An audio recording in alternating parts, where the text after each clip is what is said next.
All right. Good morning, ladies and gentlemen, to another edition of the Wagner Wire on Texas Sports Unfiltered on February 25th, 2024, the year of our Lord. You guys know all that saying and whatnot. Want to thank our sponsors right off the bat, Audiovisual Consultations, Bet US, and Covert Beat Cave of Austin, Texas. Thank you guys so much. We appreciate that. And everybody that's joining us on the COTA text line 512-222-9328. Thank you guys for tuning into us when you are mobile, as Bane from Batman likes to say. What's up, to my partner in crime, Smash, Justin the Smash Simmons. You can find him on Twitter at Justin the Smash Simmons because he's properly branded, unlike myself, which is at the Wagner Wire on Instagram and TikTok and everything else but Twitter or /brand X. I am not the fake brand there on Twitter, and I don't know if that's not confusing enough. Just listen to the show and we'll confuse the hell out of you on this bright and wonderful Sunday, man. That's kind of the point, man. That's kind of the point. And it's like I'm even like the Smash Simmons on Venmo and stuff, so I just keep all the branding nice and easy. So if you ever want to send money, you can send it that way too. From all those cookies, man. How you been? First and foremost, dude. You been Oh man, yeah. I've worked so many games this week, and I mean that's why I got into the business for, was to be busy. But I mean the one thing, man, I'm wearing my St. Edward's polo. Shout out to Coach Andre Cook and the men's basketball team, taking down the number one team in the nation yesterday, 88-87. Man, excellent game, big time. Yeah. So I'm over here looking for like Natasha Benningfield's Twitter, because that's been like the that's been the rally song for the men's basketball team. So every time they win, they've been playing Unwritten. And yeah, man, it's like I feel like I'm in an episode of Gilmore Girls every time I finish calling a game and I hear that song come on. I'm like, man, these kids just brought back everything that we had originally back into style, including this song, because I remember because that was the best times, dude. And they can't. You're trying to replicate that, they can't. So obviously they got to carbon copy it.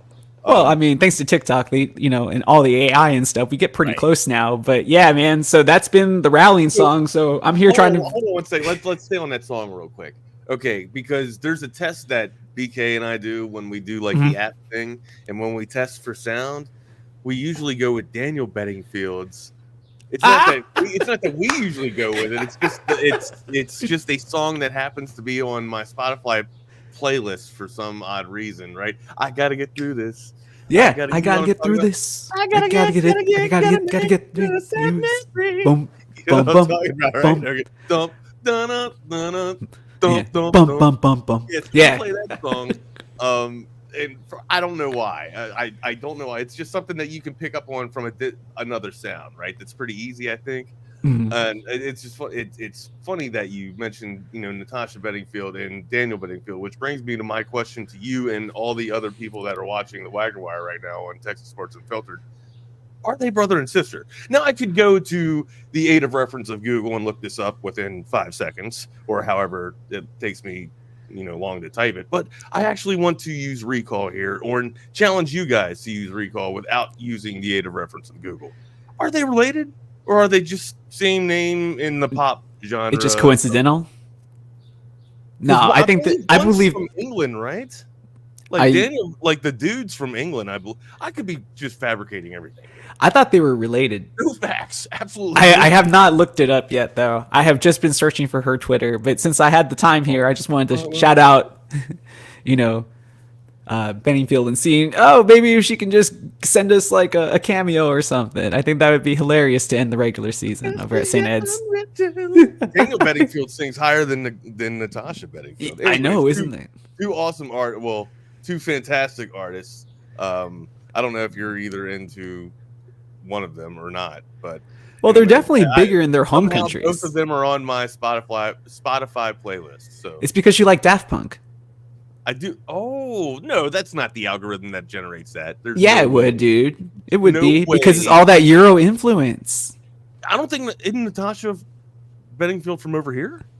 I didn't think so. I thought she. We're gonna have to look this up. I thought she. I would have looked this up. We're gonna have to get a docu-history, on VH1 of Natasha Bedingfield and Daniel. You know what? That's what we're gonna produce. That's what. No, she's British. She's British. Yes. And so is Daniel. I'm willing to throw. And her sibling is Daniel. Oh, we got it! Look at that! But apparently he's like New Zealand British. But yeah, I don't know. That's like, was he not allowed in the family? They threw him away.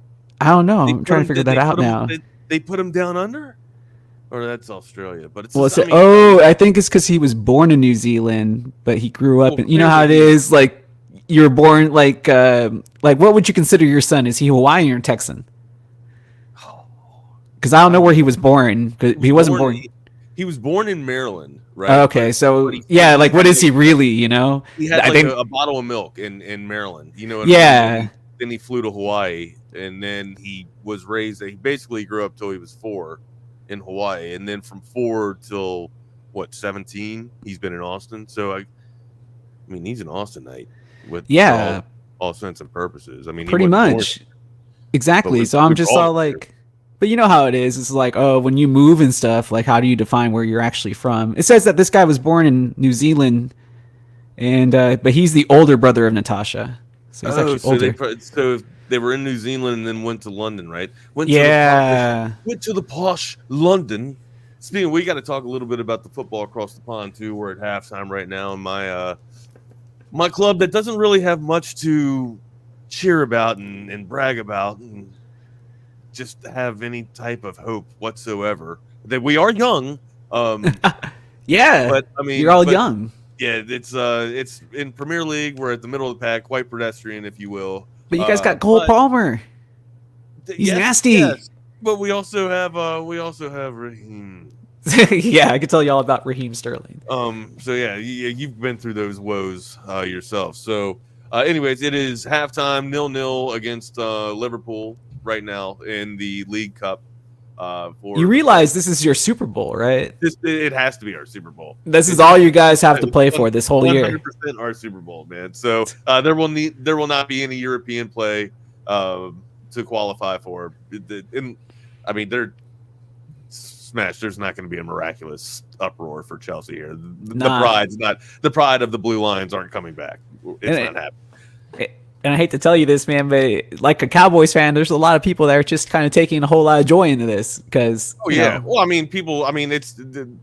I don't know. I can't say that Chelsea's the Yankees of the Prem, right? There was a time. They're a London club, no doubt. They're a London club, but are they the biggest club in England?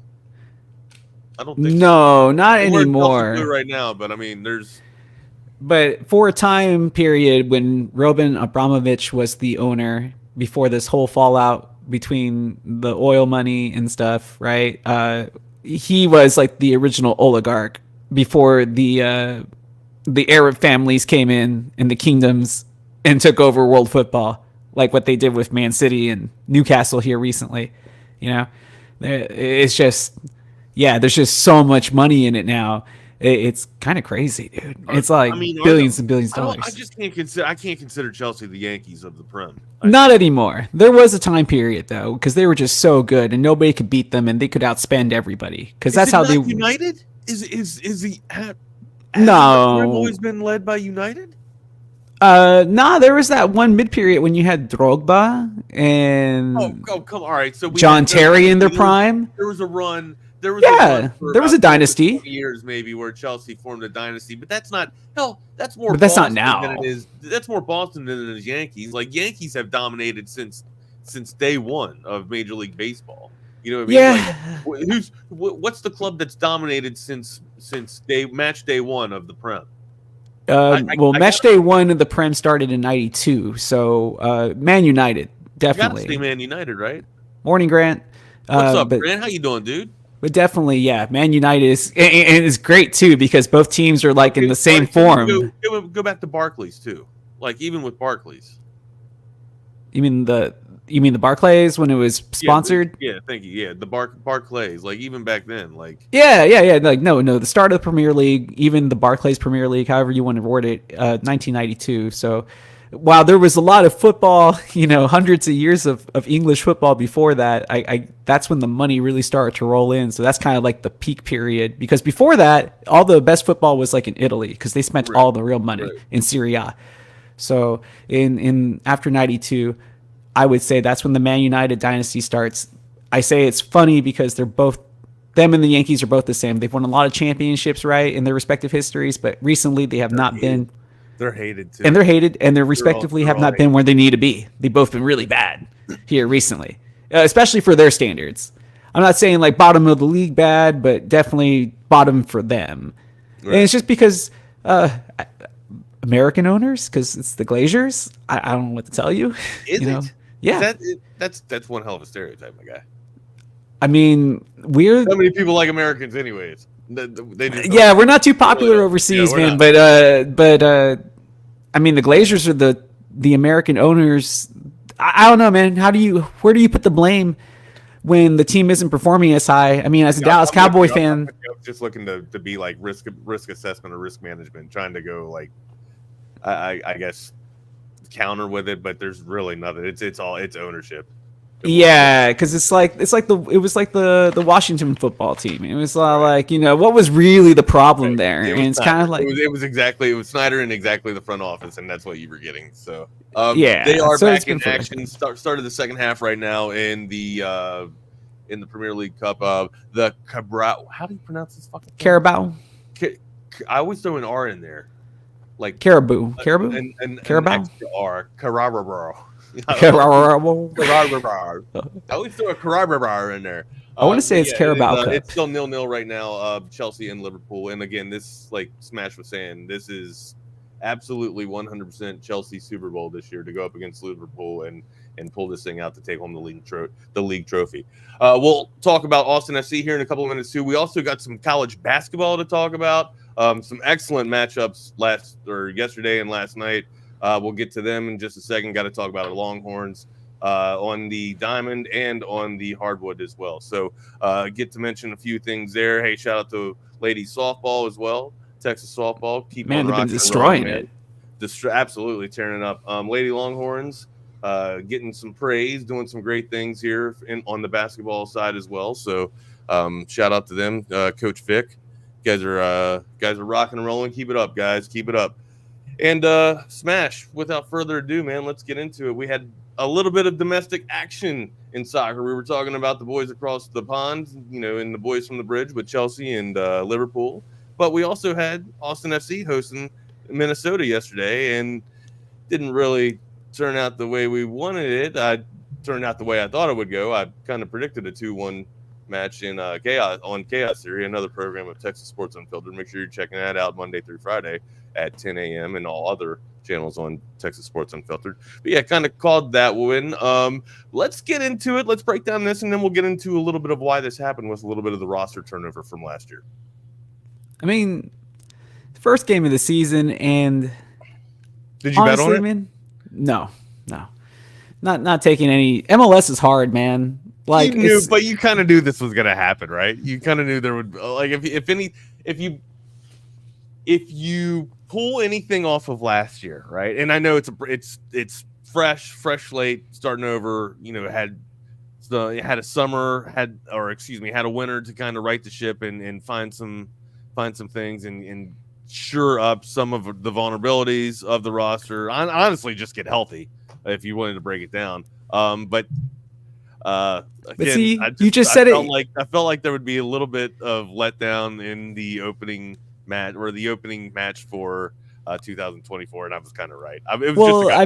You just mentioned the key word in that sentence, healthy. And that wasn't the case going into last night at the jump because our best player was out, and that's what people forget. And it's just like, look, I get it. You're frustrated that we didn't. When was he decided that he wasn't going to dress? I think he was claimed to be out like 2 hours, an hour before kickoff, right? something like that. That was game day. Yeah, it was a very late decision. But like this team runs on, for the lack of better term, it runs on Drusi time. The past 2 years, man. Yeah, so like if he's not healthy, this team, and we've seen it before, it took a lot of work just to kind of put a decent showing together towards the end of the season where they were putting in the effort, but they're just not getting the results. And I understand people were just hoping like, oh, new season, new start. But I mean, you got to take away the positives. I mean, Beadle comes in, the new signing comes in, scores. I get it. Late in game, already down 2-1 or 2-0. making it 2-1. But that's something good that's happened. A little bit of positivity. I mean, yeah, but I mean, it also goes along with some of the negatives as well, in the sense that like Vyson got hurt again. He was one of those guys that was out last year with injury, so it was kind of like, well, hoping for a good season. And this happens sometimes. We've seen it with the American overseas and Daryl DK, same thing. Another serious injury for him after coming back from a serious injury. So you hope that that's not the case with Vyson, because defense was already an issue. And the real help for them isn't coming until the summertime, when that guy from Toulouse gets to move on the transfer. No, I know we scored one and put one in the back of the net very late, but what do you think about giving? I mean, we got to talk about the pessimistic side of it too, which is you gave up one in the 90th minute. For all sense, and you're going to see that too when you're trying to pour it on and you're trying to get one. You're going to see a counter happen. And look, man, as much as you want to say that Austin was better on paper going into this, they weren't. And you mentioned it just about 2 minutes ago. It's the engine of this team. It's Sebastian Derussy. So whenever he is out, like you said just beforehand, it's going to be tough, a tough hill to climb. And look, man, he's not just the best on a team; he's one of the best in the league. You know what I mean? You have to remember that too.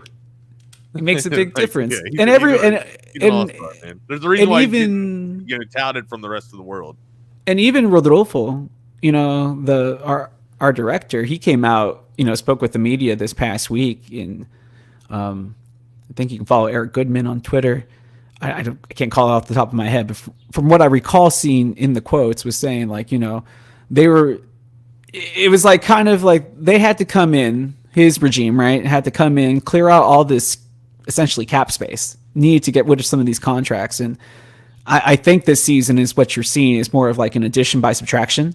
You have to remember, like, guys that had contracts like Redes are no longer here anymore.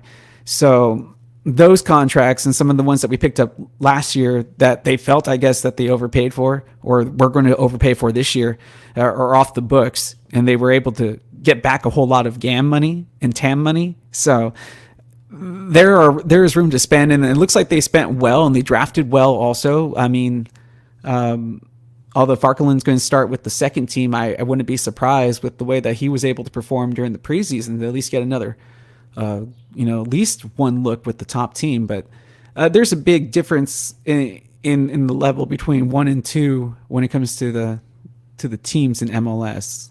Those reserve sides are really reserve sides, like 23 under usually. Right. I'm trying to look that up just now. Yeah. So, again, the big help. Biro coming through, the guy from Toulouse, I can't think of his name right now, I'm sorry, but he's going to be one of the fullbacks. And that's much needed competition. That's a guy that's played in European football, Europa League. That's the thing. He's got miles. He's got experience. Yeah, and he's still relatively young in terms of like MLS age. Find this dude. I'm looking up in the transfers, but I can't see shit. It happens. There's like so many transfers going on at any given time. It kind of gets pushed down, and especially with MLS transfers, they're not usually like the first ones that you'll come across. It's right now all the talk's been about Kylian Mbappe. I think he's going to Madrid finally, but then again, it seems like that's the same like almost every week. Is it? I don't think that's finalized. The only thing I can think of is he's not returning to PSG regardless, but I don't know if he's under contract for next season. So it's kind of weird. Like, these guys have a lot of say in their career most of the time when they're superstars like that, but like they're still under contract. Yeah. So it still costs money to break a contract. The highest bidder, my guy. Basically. I mean, I really wouldn't be surprised if PSG was like, you know what, Kylian, we're tired of dealing with you. We're just going to sell you to some Saudi Arabia club, and they need the money. Yeah, they need the money to replace him. That's why. I mean, I can see PSG being spiteful like that, but they absolutely need the damn money. But my question is, who do you go out and get? It's not like there's another Mbappe. I mean, there's going to be somebody at some point in time that's not Haaland or Mbappe that's going to be excellent, right? But I haven't found them yet.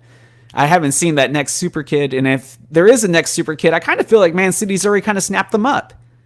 Just because they're that's what I was going to say. Like, who's not on Man City? You know what I mean? They've been signing the tutelage or managerial tutelage of Pep.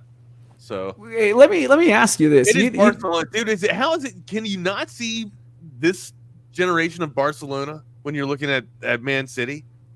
Is it not exactly what he built in Spain? Yeah, basically. I'm like, oh, it was the same coach. So yeah, I definitely see it. And like Phil Foden may not be Messi, but damn, he's pretty good. But I mean, it's a really nice piece. Foden's a really nice piece. And Doku's nasty, man. That guy, oh man, he's speedy on the wing. I mean, he's been replacing Jack Grealish. In the 60th minute are studs that can start anywhere else. Yeah, but you need to have that many guys that are that good I agree. To play in all the competitions. Because I mean, these guys play like what? They get like maybe a day, 2 days of rest, and then they have to play another game, and then maybe they get another 48 hours, and then another full game. And it's just like, man, not including friendlies and international friendlies. I was like, I mean, these superstars make money, but they definitely work to get it. That's for sure. I'm with you 100%. Yeah. So 2-1. Back to Austin FC. 2-1 was the end result there. What outlook looking forward for this season? You got any type of prediction for 2024? Nah, man, it all depends. We're clearly only as good as Sebastian De Rossi is. That's how I kind of feel about it. I mean, like, it's a lame take, but it's honestly, but it's the truth. It's just like, De Rossi is that good. I mean, like, hey, are the Dallas Mavericks as good without Luka Doncic? Not necessarily. I mean, Kyrie Irving's an excellent player, and I feel very strongly about how they've done after the trade. But, Luka, when you take a top 5 player out of the game, I mean, there's going to be repercussions to the rest of your squad. And they were trying something different last night. You can tell. I mean, they put Owen Wolf in up top where Driussi would be, and they put Pereira in a more centralized role, and they put Ring kind of back where he normally is. And I mean, I guess the big thing is just like, how's that locker room feeling? I guess I just logged into ESPN, and apparently I had a fantasy team that I didn't monitor. Yeah. Awful. I think we won 3 games. Awful. Yeah. What sport was it? It was football. American? Football. Yeah, American football. I didn't even realize it. Yeah. No idea that I signed up. So don't be like that. Don't be like me. Don't sign up for a league and just absolutely forget about it. Did you see what the? I don't use ESPN site. I really only use Sleeper. Did you see what the Toronto Blue Jays had that pitcher do yesterday because they lost their fantasy league, their football fantasy league? Yeah, they gave him a jersey that said, had his record on it. I think it was like 3-10 or 4-10 on the back. So it was like 4/10. And then like they made him the bat boy yesterday. So he had to go out there and collect all the bats during spring training, like, just like a regular bat boy would. I just think it's kind of funny that guy, is a major league pitcher, but that's because he performed so bad in that fantasy league. I was like, I've seen people get tattoos and stuff for losing fantasy league, but I've never had the privilege, I guess, if you will. They've had to wear signs. They've had to get a T-shirt, wear a T-shirt that's very embarrassing or something. But I've never had the privilege to be in a league with people like that, like where they take it to that seriousness of a fantasy league. Liverpool up on top in the 61st minute. Not surprised. I want to say it was Virgil that got it. Yeah, it was probably off a header, off a corner. Yeah, Virgil off a set piece. Yeah, so Liverpool goes up in the 61st minute over Chelsea right now in the League Cup. So we'll see if Chelsea can come back. Chelsea's not mounted for a comeback. They're just not. They'll probably give up another one. So honestly, it'll probably finish 2-0, maybe 2-1. You guys should just bring back Mourinho. Just bring him back. I was against it. You should never be against it. I was against it a season ago, and now, baby, bring him back. Give me that fucking scarf. Give me that scarf. I mean, I wouldn't be happy if that's who we got to replace Pep, but I would understand it. It's like if he wanted to go to Man City after Pep wanted to leave, I take him. VAR. This thing is still under review. Okay, so you might have. They awarded the goal, but now VAR is looking at it. So I do kind of hate that about soccer, though. Is like they let the play go on. Well, I mean, I know you have to let it play out. You have no choice because if you play offside or something, then you kill the momentum. So it's just that it takes a long time for them to get an answer. This is from a set piece, so I don't know why they're going back and taking a look at this. Yeah, he could have been offside, or he could have touched his hand, or I don't think I'm not watching it, so I can't. I don't think Van Dijk was offside, but I think somebody else was. It depends if they touched it and gave it to him, at that moment. It's like they're looking at the little fine lines, but it is frustrating that it takes forever to get a VAR call. They give it? Yep. It's a goal. Goal is good. Well, you have to remember Liverpool is also the best team in the league right now. They're still ahead of City despite the win yesterday. Looking in disbelief like you were really going to take that away from us. Hey man, it's his last season. I wonder where he's going to end up, that's or if he's just like done. Do you think he's going back to the German league? Maybe. That's the only thing I can think of, man. It's like, but then again, I'd love to have Klopp over in Chelsea, man. Oh, I'm sure, but I'm like, who's going to pay him the money? And then, like, if he goes back to Germany, Chelsea spends money on managers. They don't spend money on talent. that's pretty true. That is true. There was a lot of high-profile signings last year, and none of them were able to really right the ship. But it's just like if he goes to Germany, that's right. Tuchel's getting fired. He takes over Bayern Munich. Yeah, he's going back. I mean, he would go back. It's just weird to be like, because there's that big rivalry. Had a really lucky run at Chelsea, right? I mean, where he won Champions League, right? Explain that success. I can't. Explain that success. I can't. Everybody's been saying that he's the next big thing, but like from what everybody else said though, is that like he's too hard on his players, and he's not like a likable personality, even in like the locker room. Was he just playing? Was he playing with Conte's toys? It kind of feels like it, doesn't it? That's a legitimate question. That is a legitimate question. Well, why was Conte? Because you can't argue with what you saw with the results with Conte, right? Like Conte brought home winners for Chelsea. Yeah, not for your team. No, they had a great squad. But then all of a sudden, just exit stage right, Conte's gone, and in comes Tuchel. Well, I mean, Tuchel was already having success before he even got to Chelsea in the German league. Yeah. Excuse me. Sorry, in the French for PSG. PSG. I mean, obviously he came up short in the French league in Liga 1, and of course you're going to win. You're PSG. There's 3 squads in there. He definitely came up short of their ultimate goal, which was to win Champions League with PSG. Hence why he was available. They took it away. They took it away. No goal. I told you these VAR things, they take forever. So yeah. You guys are still in it. Watch this game go to extra time and be decided by penalties, man. What is I don't even know what I'm going to have to go back and actually see the awarding on this, the ruling on this. But anyways, I'm just like, I can find it on Twitter. Basketball yesterday. Were you able to watch? You had a lot going on yesterday. You probably didn't get a chance to watch that much TV. Oh man, for college basketball days like this, it's like I work 2 games in a row because we have a stack. We have women's and then men's. So you get like a little matinee. So it's like by the time I finish, I think Texas was already done. So like I get to go back and see highlights, and I get to go back and kind of like get recaps and stuff. But man, yeah, I really didn't get to watch much of it live. But I did see like all the performances in the Big 12 last night. And that's why I'm like, I don't feel awful. I wouldn't feel awful if I was a Texas fan about this. It's 20. Man, you got gassed out of the gym, bro. Yeah, dude. Did Houston not just get run out of the same gym? No, Houston against won. the same team. No, they didn't. Okay. Against the same. Yeah. I know Houston won their game. Talking about Houston and Baylor, I was like, what? No, that was apparently an excellent game that went into OT. Was fantastic. That was. I mean, you want to talk about one way to tip off college basketball on a fucking Saturday, man? You give me Baylor and Houston, my God! And just when you think it's in the bag, the Cougars are rolling with this thing. Here comes Baylor. I mean, you don't want to get embarrassed on your floor. And we talk about this all the time, dude. The home dog in college hoops, bro. The home dog, it is so strong for a reason, man. The atmosphere, man. Scott Drew started getting his team back together and started firing off again. Magic started to happen. It kind of just ran out of the end of the shit box there. Or whatever. I mean, when you got the kid from Manor, who has been nothing but fantastic all season, it's going to be hard to.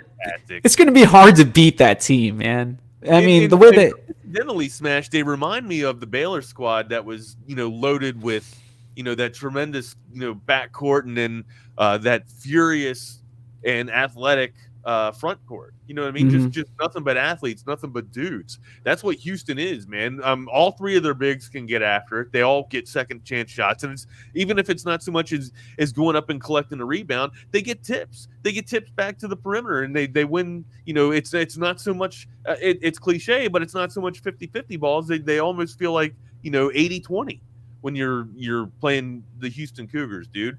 Sampson's got the team firing on all cylinders. The only downfall that I see with Houston is that they're not deep. You know what I mean? Like, I think maybe they go through 7, maybe. That's all you need for tourney team. That's all you need for tourney time. I would like to have 8. I would like to have 8 to 9, but I don't see Kansas to that point too. Like, I don't see Kansas that deep. I don't see a lot of these squads that deep. So and that's what happens. UConn's pretty damn good. I mean, UConn's really good. Arizona's pretty. I mean, I would love to see Arizona and Houston. That's a matchup that I can't wait to see, and I'm sure. I hope we see it. I'm sure. I always forget about Arizona. They never get tossed into the conversation of blue blood basketball or anything like that. But I'm like, man, Lute Olson. They have the history. They had the players in the past. That history's alive and thriving, man. Because the modern day zone and the modern day Wildcats, they can play. They can hoop. But I was looking through the score lines of the Big 12 yesterday, and I was like, well, Tech went down on the road, just to give you an idea how hard it can be against Central Florida, right? Even Duke went down yesterday, and apparently it's a good day when Duke goes down. It really is. How do you feel about the Kentucky. Wait. Before you move on, how do you feel about the fact that I can't think of the kid's name, but apparently, like, the best player for Duke got hurt while the students were storming the court. On the storming the court, that's unfortunate. That's misfortunate. Now, the only reason I wanted to ask you this is because, okay, look, I get it, because that's like one of the biggest appeals about college sports. I and a lot of tongue in cheek and say that I hate Duke and everything, but I appreciate and reserve the safety of all players that are sitting there for our entertainment. That's exactly what it's our entertainment. They're giving up their, and if you're a fan too, it's your entertainment. You're there, for the socials or whatnot, but you're also there to be entertained. And hell, that athlete is putting on, a performance and giving it his all, and the last thing he needs to do is be hurt by people stomping the floor out of excitement. Nonetheless, out of excitement, it was a big game for Wake Forest to be exactly upset Duke, right? But again, we saw this 2 weeks ago with Caitlin Clark, where she almost got stampeded by people our fans coming on the floor to support their squad. Their squad from the school or whatnot, but still, you got to be safe, man. Safety's got to be paramount. What's up, guy? Oh, no, 100%. 100 UT is absolutely more than just a football school. Oh, yeah, they're one of the softball, swimming, diving, women's basketball, swimming. I mean, you could say rowing. You could say that we are the number 1 school for swimming and diving, right? With Coach Eddie Reese. Yeah. Well, I don't think Eddie Reese is still there anymore. Well, this is his last season. Very fortunate to get to say that guy's name. You could say that we are, we are baseball. Pretty good at baseball. We want to go there. I mean, 38 trips to Omaha. I mean, come on, and we got a squad to kind of make a run at it this year too. So, that future's right. It's good to be Texas. It's good to be a member of Texas University and Burt 40. But Alex, let me ask you before you take me too far off a tangent real fast. Like, so now that NIL is women's volleyball still thriving for Texas. Yeah, national champions. Women's soccer. I mean, 2 years ago we were pretty damn good with women's soccer. Oh yeah, no, still strong team making playoffs. What's that cup? The Commander's Cup, or is it not the Commander's Cup? That's the military cup. What's the damn thing where you put all your championships? Your collective championships together. I don't know what it's called, that competition cup or whatever, but it's I know it's always usually Texas and Stanford, right? Or at least it used to be back in the day. I think we're like third or second. I think Stanford's actually got us beat by 1. Yeah, it's just about the amount of programs or something like that. Yeah, collectively, your collective championships as a institution. So, I mean, we are very much indeed more than a football school. You could argue that we're getting back to our football ways at Texas, but yeah, Guy, I'm with you, man. Way more than just a football school. Now, here's the thing, too. Like, Big 12 is clearly the number one team in college basketball, right, in that landscape. However, the SEC has kind of been making a couple, past couple of years, they've been making some noise. We are moving over to the SEC. What does that do with Oklahoma?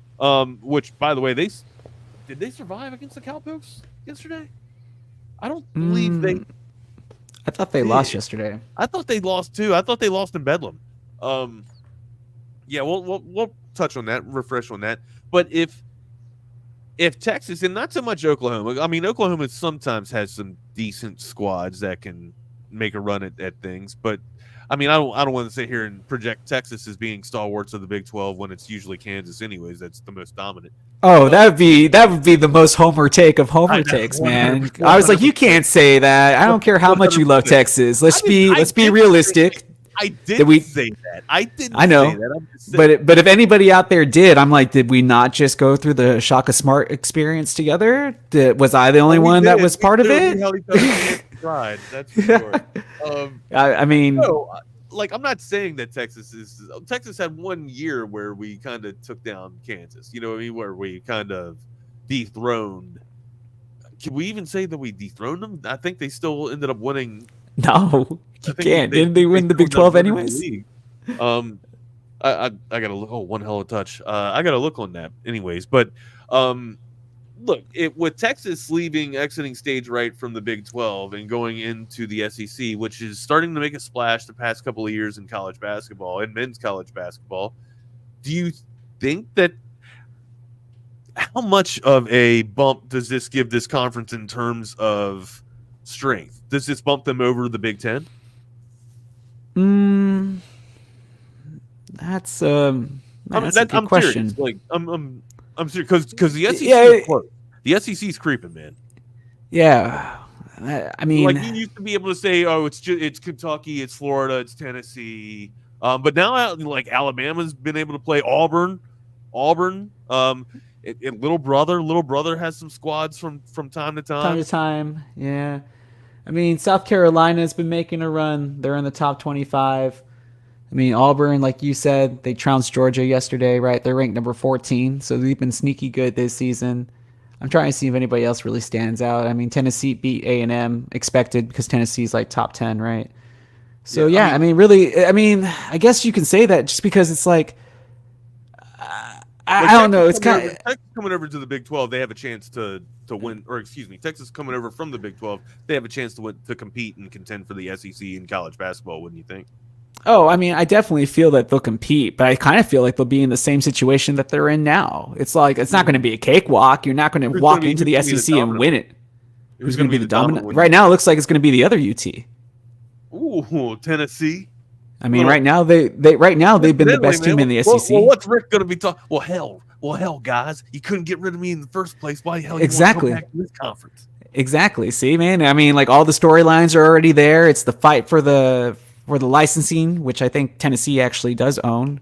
But for the T? Yeah, for the T. Oh no, for UT in general, for like the to use the UT insignia, like in stylized letter format. I think they're the ones that trademarked UT before Texas did, and then I think that's why Barnes left. He wanted the original T. So that's why I'm like, oh man, that's already like a little interesting nugget to when those games start happening. But I mean, they're going to be behind. They're going to be behind Tennessee, right? And they're going to be behind probably Auburn right now because they've been playing good basketball as of late. They should be behind Alabama because Alabama's been better.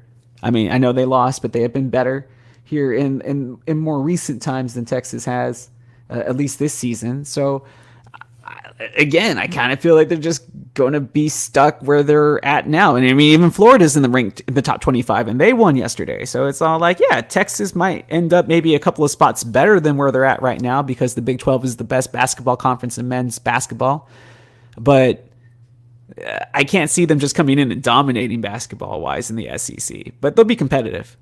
No, two teams that will remain in the Big 12 that we mentioned just got, college basketball started yesterday will be Houston and Baylor.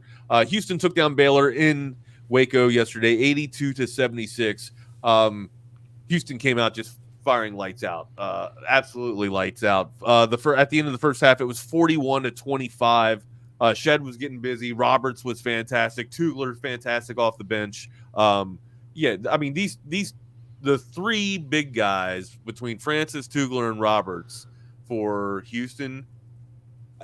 I mean, I don't know where you get reprieve from, right? Like if you're a big, you know what I mean? They're so athletic, they're so strong and fast too. So, it's like it's the only thing you wish you could do is kind of take them out of the paint, maybe to where you can hopefully influence them to where they're not around the glass and collect the rebounds if there is a miss.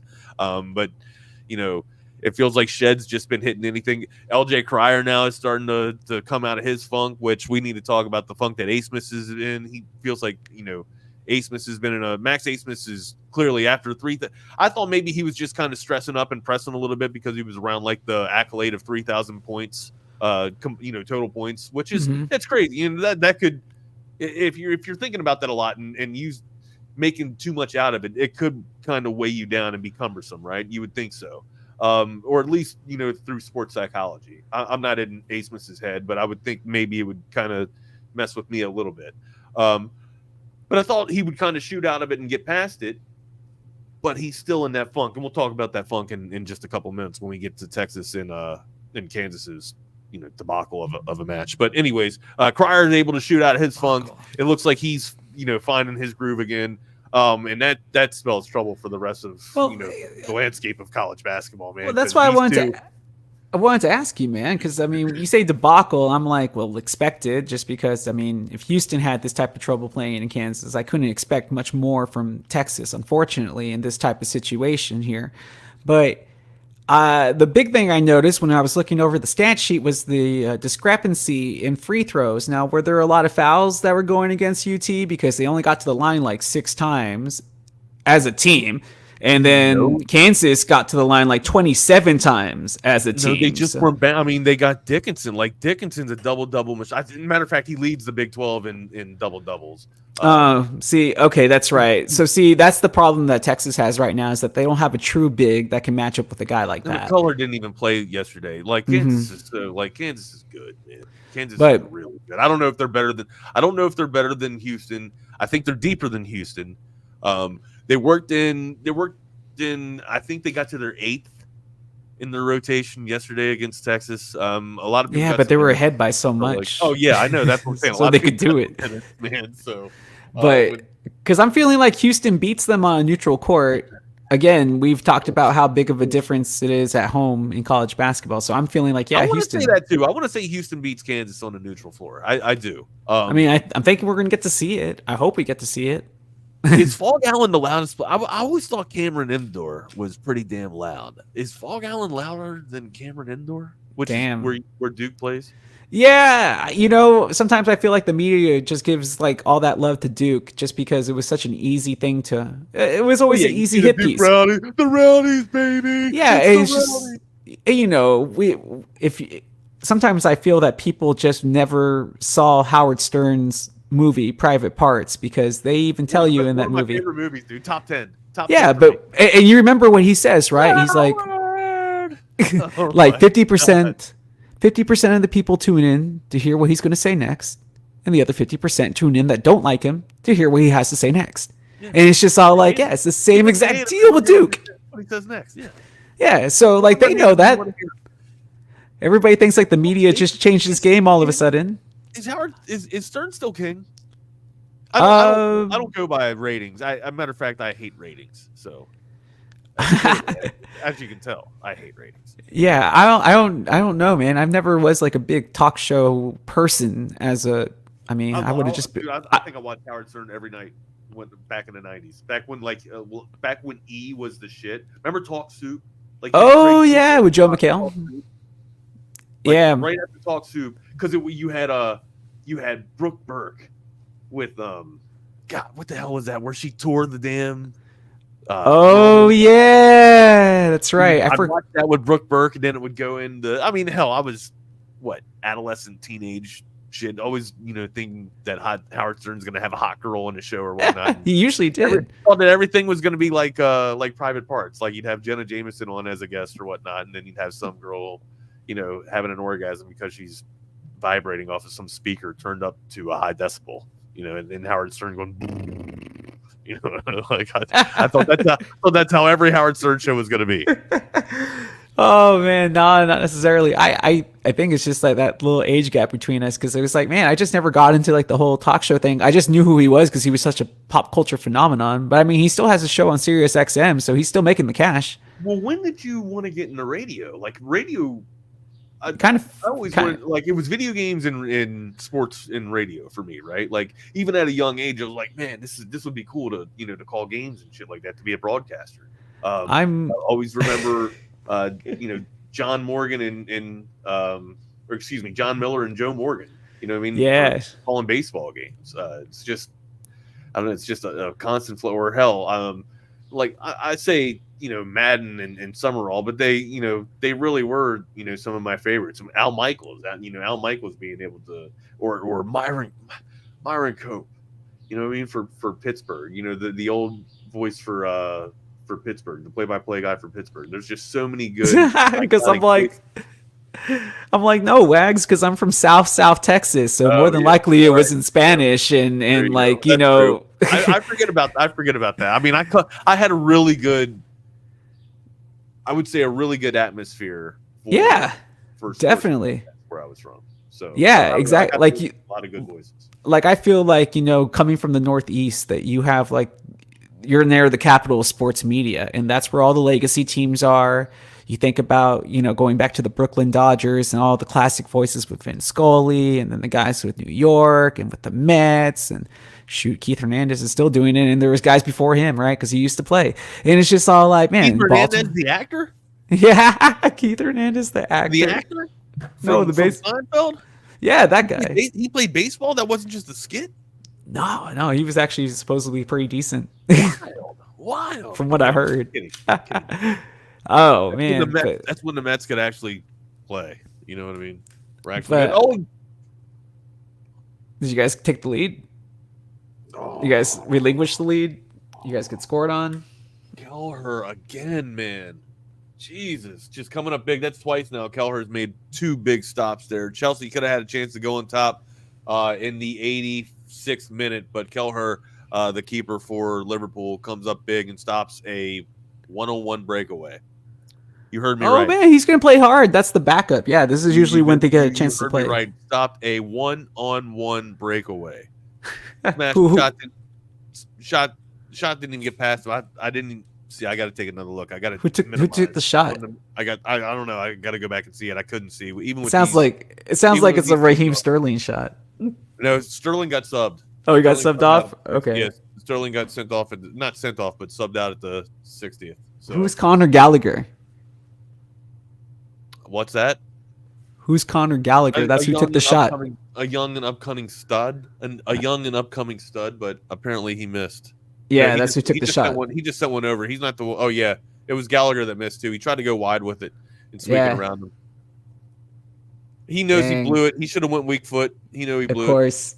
And then it was like my boy Cole Palmer, who was the one that was going to assist on there. I was like, dude, that's the one guy I wish that Man City would have kept. But it's understandable. He was never going to get a chance to play, regular starting 11 minutes, and he's obviously this good. Guy should be ahead. Yeah, no doubt. So look, back to Houston and Baylor. That match went into overtime. It looked like Houston was going to run away with this thing, but the Bears came roaring back in the second half to make this thing a game, forcing it to go into an extra stanza. Everybody got some free basketball to open up with the first tip of college basketball on Saturday. It was a great one. Unfortunately, just weren't able to get it done in Waco. The Baylor Bears weren't, but you're going up against arguably one of the best teams in college basketball. When it's all said and done with, I know Purdue is got the spot right now, but I think really they're just Purdue, come on, man. We've already seen this. Exactly. Yeah, we've seen it the past 4 years. I mean, and Edie's I'm not. He's a good college player. Fantastic. We'll see how it translates and transitions over into the NBA. Okay, it won't, but it's not. Okay. Yeah, I'm sorry, it just won't. Physical dominant stature right now. He's slow, very slow. Is that guy going to guard Wemby? No. So unless you can guard Wembayama, you're not making it to the league now. Not just that. I mean, Chet Holmgren. Yeah, him too. He's pretty nasty also. Look at what Oklahoma. Look at what the Thunder are doing. The Thunder are rolling, bro. They're two. I know they are. I know everybody's talking about Shai for MVP, and I'm like, yeah, Shai's good.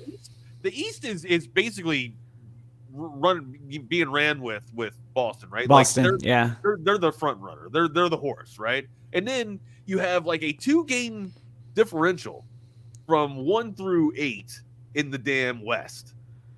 So yeah, it's stacked. Absolutely crazy. It's stacked. The West is absolutely stacked. Like you have my Mavericks who are on this great run. And what the hell is Milwaukee doing? They got to figure it out. Oh yeah, shoot. Yeah. This whole coaching change thing isn't working out, and what's really sad is that they're really wasting away. It clearly was not Griffin.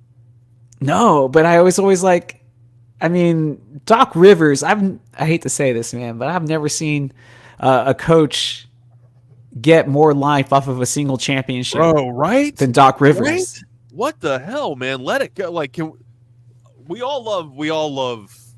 I don't hate him. We all love the good old days, and we want to remember the good old days. But my God, you want to talk about, coaches that you want to talk about McCarthy that gets limelight. Him too, right? Yes. How about Doc Rivers? Doc Rivers might be the you look up 1-win championships or coaches that are benefiting from 1-win championships 20 years later. It's Doc Rivers. And then it's McCarthy as a subreddit underneath of them, but it's Doc Rivers number 1. Yeah, and I think it's just because, well, obviously the dynamics in the sport are different, but Doc Rivers had like a big 3, right? Clearly, and Rondo was nasty at the time, one of the best guards in the league. So I mean, he had weapons already there. He just like the start of the big 3, right? Or like a dominant 3 running, and you could argue that they had 4. Man, they always say that, bro. But we go back in time, and there's always been super teams. They might not have been able to compile themselves out of free agency, but through trades and some bad trades by the Cleveland Cavaliers. Let's not think that Rodman, Jordan, and Pippen were not a super team. That was kind of a stacked. I mean, yeah. I mean, it was kind of weird though, because like apparently nobody really wanted Dennis Rodman. It was just like they couldn't find a way to make his new persona work. We're making it hell. God, after Chicago, it didn't work. It really did. Like he took a tour and he was all over the place, man. But that was 10 years after the fact, and you can argue that his prime had already passed him by 95. Oh yeah. He was honestly on the floor for distraction. He was just trying to get the opposition flustered. And it's funny that he's already been part of one big 3, because I guess you can argue that it was like, Thomas, Johnson, and him to go along with Lambeer and the bad boy Pistons. No, good pull on that too. Yeah, he's kind of been on 2 little squads of triplets or whatnot, or dynasties, if you will.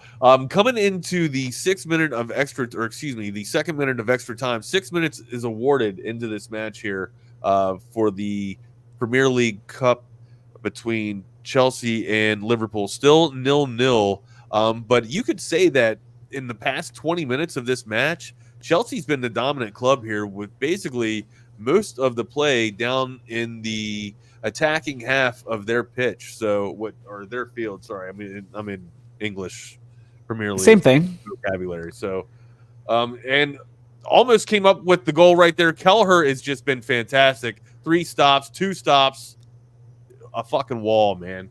I think the pitch back-to-back stops by Kelleher right there in that sequence. I think the term pitch has become more ubiquitous in the United States. Like, I think more people understand what you're talking about now. I would think so. I think as opposed to 20 years ago, definitely. I think we are going. Some excellent balls being placed from the midfield. They're getting into the box, but it's just not. Again, man, wait till you see some of these highlights from Kelleher on some of these stops. And one, you're going to be like, that's kind of a it's little mid shots, but when you're within 3 yards in, you're just trying to take chip shots or whatever you can to just try and punch it through the damn goalie at that time. Yeah. Harry Kane. That's apparent. Harry Kane. Oh my gosh. 3 yards in.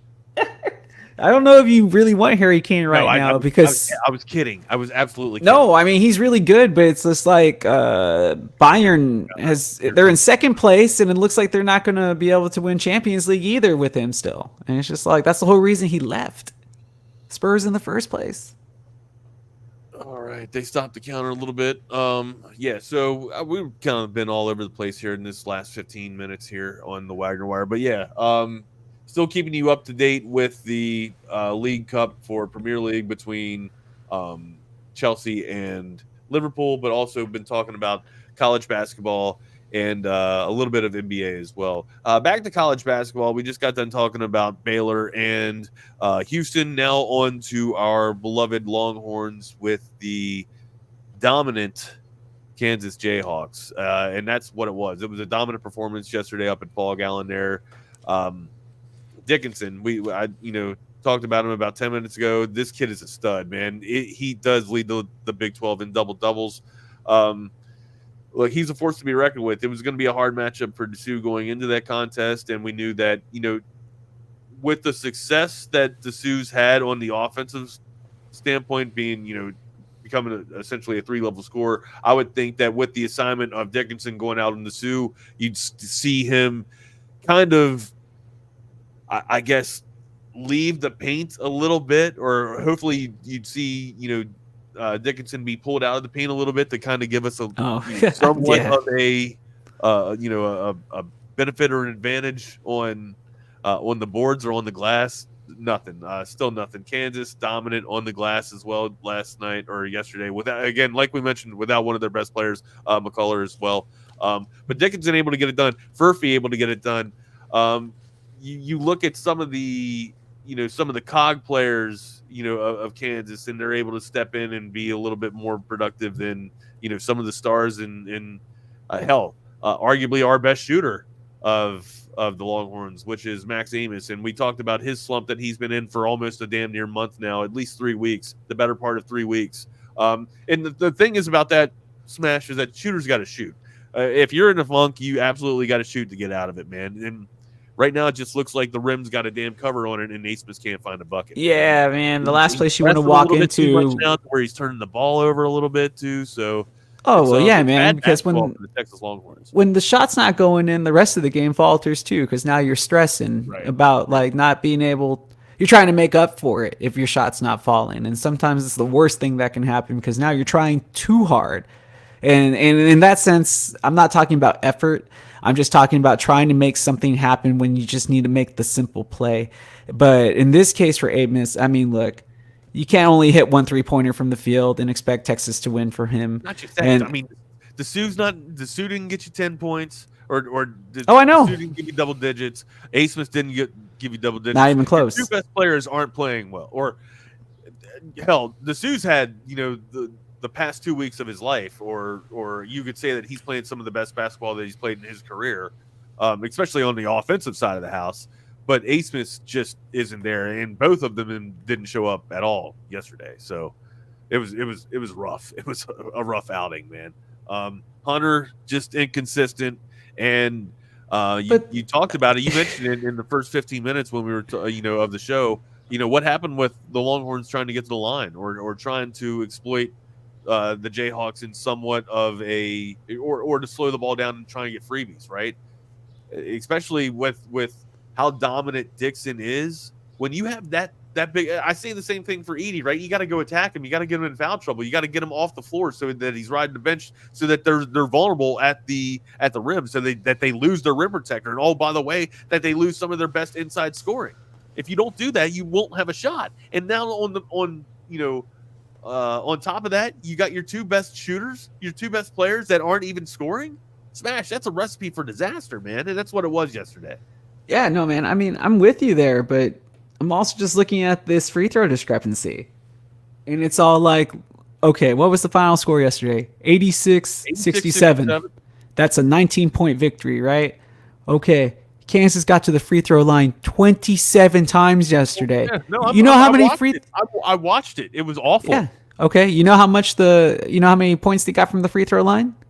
19. So what's telling me is like, okay, look, this Texas team can still be within games. 10 times. Texas got to the line 10 times. They shot 10 free throws. 10 free throws. That's 6 all. for 10. 10. Yeah, exactly. 10. And that's where I'm just all like, if you're struggling that bad on defense, Smash, why don't you switch out of man-to-man? Why don't you switch out of man defense? Play some fucking zone. If you can't cover, play some zone. Yeah. It's just because yeah, I guess. Like I know I gotta keep my cool. I gotta relax. Like it's a game. You know what I mean? It's I'm just like I've watched the same shit. I get you. I'm filling in pieces here from what I see numbers wise. I didn't get to watch this like live. I'm only thinking about what I saw from the highlights I did see, and then what I'm looking here number wise, and I'm just like, okay, well, their 3-point shooting from Kansas wasn't too strong, so I'm assuming that like, okay, so they shut that down. But it's like I guess you have to play a man-to-man defense unless. Was it like a man-to-man with like a double team protocol where it was like, okay, if Dixon gets... They tried to help with Dixon. Yeah. But I mean... Because that's the only way that you can really do it is that it's going to be like a man-to-man with help. And a lot of times these bigs... Dude, forced him to shoot. McCullers is out. You got Timberlake in for McCullers, right? So, I mean, force him to shoot from the perimeter. If they start knocking down shots from the perimeter, then come out of zone. Right? If zone's not gonna, but you got to do something to shore up and not give away points in the paint like they did yesterday. I mean, they were just allowed. But they don't got the personnel for that. Dixon's going to eat. Like I get it. Dixon is going to eat, but at least make it somewhat hard, tough for him. At least contest it for him. I mean, damn, dude, they made him look like player of the year yesterday. I swear. I know he's good. I get it. He's good. But they made him look like player of the year. 20 points in a college basketball game is a big deal. Dixon will be better in the NBA than Edey will, than Zach Edey. Well, I don't think Edey makes the NBA, but Dickinson, yes. I'm with you, man. I mean, I think you got to take I think you take a flyer on him just because of his size. I mean, if this was like 1993 in the NBA, that'd be fine. But in 2024, you can't. Like, it's a mobile game. It's a game of losing positions. It's like, yeah, I know there's always going to be room for freakish height, but it's like Boban has a job, but Boban, he can actually move a little bit. Edey, I would like to see Boban Marjanovic against Edey in a foot race and see who can beat each other up and down the court. But I think Boban would still win, even though he's older. Boban wins. Yeah, love Boban, man. Boban wins. To that, yeah. I mean, I don't know how much you want to beat this up. Yeah, I mean, not much to talk about here in terms of Kansas. I mean, nothing positive, really. No, nothing positive at all. We kind of knew what that. I wanted them to keep it close. I didn't want them to dribble it out. People asked me, what were my realistic expectations. I said a double-digit loss. I didn't think it would be 20. I thought it would be closer to 10, especially with McCullers out. I didn't think it would be this. I knew it would be bad. I didn't know it would be this bad. To quote what was, I don't know what that movie is from. I knew. I didn't know it was going to be this bad. But anyways, it was bad. It was bad, Smash. Going into extra time here in the league championship, we'll still keep you updated on that. Chelsea and Liverpool 0-0 as they fight for the Carabao Cup. Yeah, I'll never say that correctly.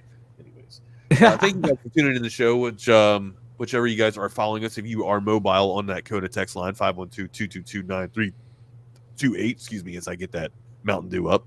Oh my god. Has that been your go-to here recently? Do you eat Cheez-Its? You a fan of Cheez-Its? No.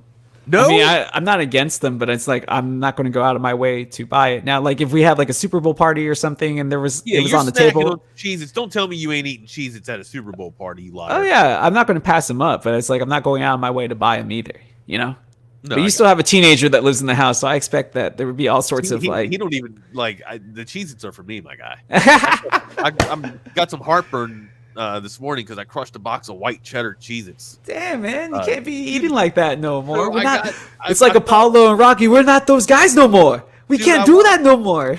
But we are those guys up here, my guy. I know. I always feel this way. Been watching the Playboy Mysteries. The Playboy Mysteries. Yeah, like what is that? It's mysteries about playmates in really? Playboy. Like, yeah, how they weirdly and coincidentally just wind up getting murdered after. Yeah. So what's this on? It's on Max or HBO. HBO Max. Okay. HBO and Cinemax, I guess, are a combined app now. I think. No, that's just that's it. Not true. That's not true. It's just called Max. HBO yeah, they Max. just took the name Max, and I'm. How's that? Yeah. Nobody liked the rebranding because HBO Max made perfect sense, but that's what I didn't understand because I was like, I don't think they own Cinemax. I thought Cinemax was like a separate thing. I thought Showtime owned Cinemax. Do they? I thought they did. I don't know, man. Showtime went through a lot of changes here recently. Before you went to Cinemax. That's all I know. I mean, back in the day, I remember that. You went to Cinemax. Well, unless... Yeah, that's why it was called Skinamax. And then there would be those but there would be those times that HBO would show like real sex or that documentary stuff. That ain't nothing. That's like. But the one with the ranch house, the bunnies. Oh, the bordello. Yeah, but they didn't show nothing on that. Yeah, they did. Yes, they would film it because like the people that would appear. Yes, they did. In Taxi Cab Confessions, they did. No. Yeah, Taxi Cab Confessions. I'm not talking about Taxi Cab Confessions. I'm talking about the bordello in Las Vegas, the Bunny Ranch. Yeah, man. They would have like the inside camera, and they would have maybe a few things blurred out. Sorry, but wasn't it blanked out? Like, wasn't it blurred out? I don't think it was always blurred out. I think a lot of it was like you just didn't get to see like the hardcore like penetration parts. But I think like you got to see. Dude, who's the dude that owned the ranch?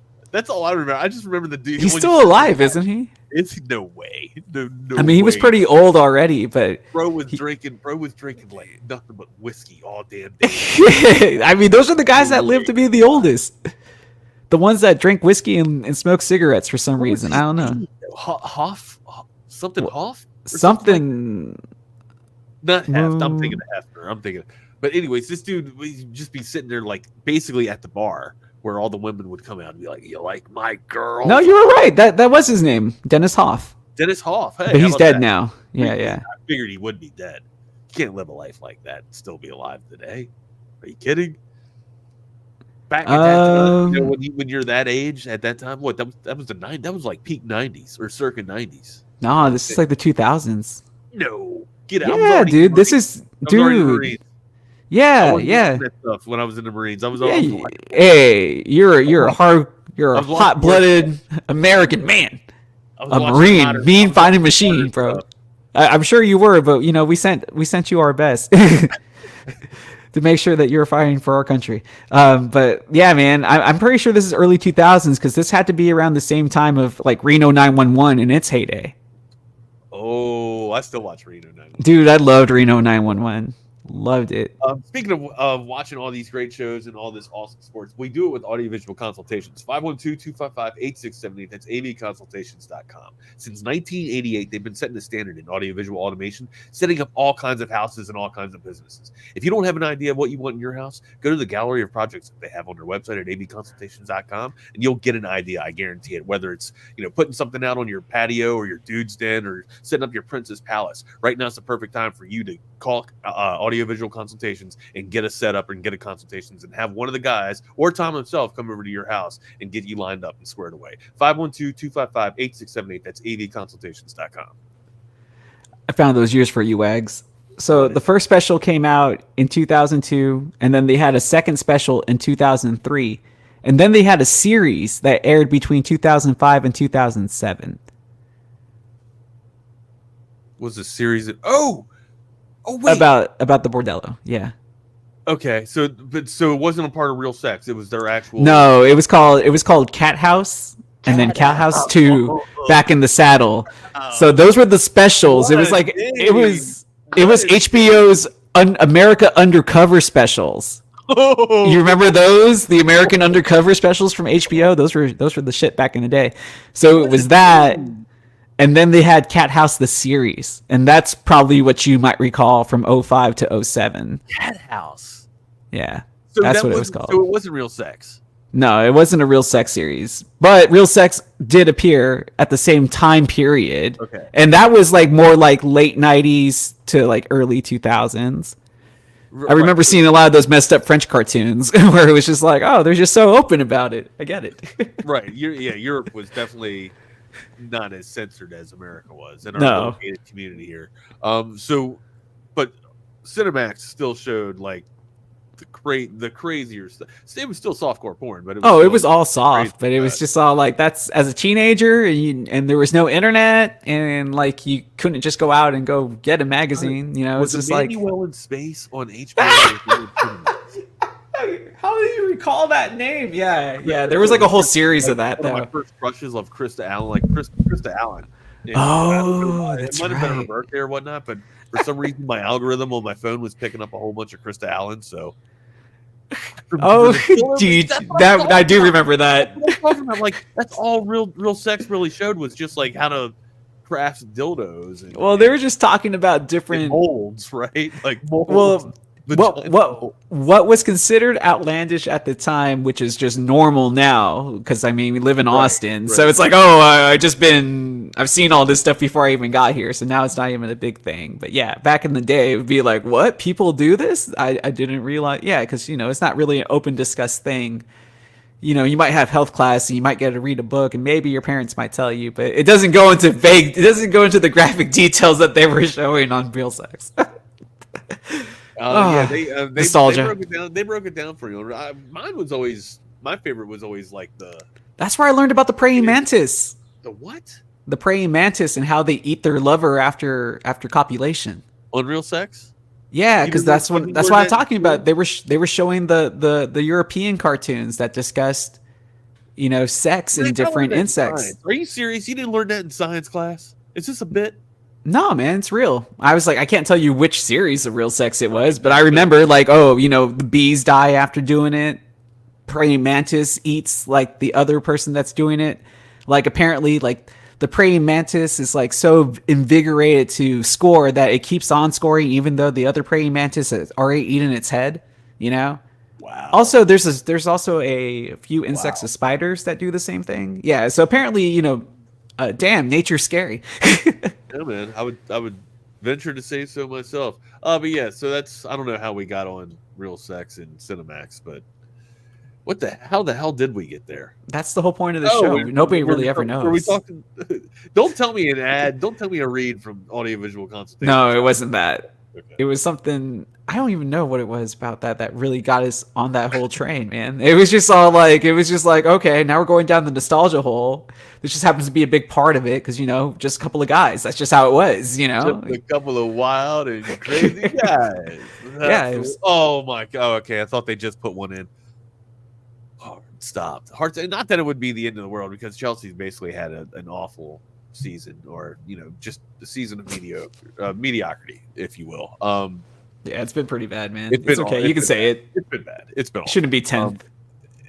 You should be competing and contending for European play. If you're not getting Champions League, you should at least be in Europa. In Europa, you should. Because this hurts y'all because you lose money by not making these tournaments. Especially when you got a squad as young as this, you'd like to see a little bit of momentum carry over and more reps get placed for international play, right? And you're really not going to see that as a club, international play in terms of a club, right? Like I'm not talking about going to your actual national teams and playing internationally. I'm talking about being able to get some international reps and playing in like Champions League or a cup. You want to play at the biggest tournaments possible. I'm with you. You want to play international cup play. You want to be playing against Europe's finest players to prove your test and prove yourself. Makes you a better player. It does.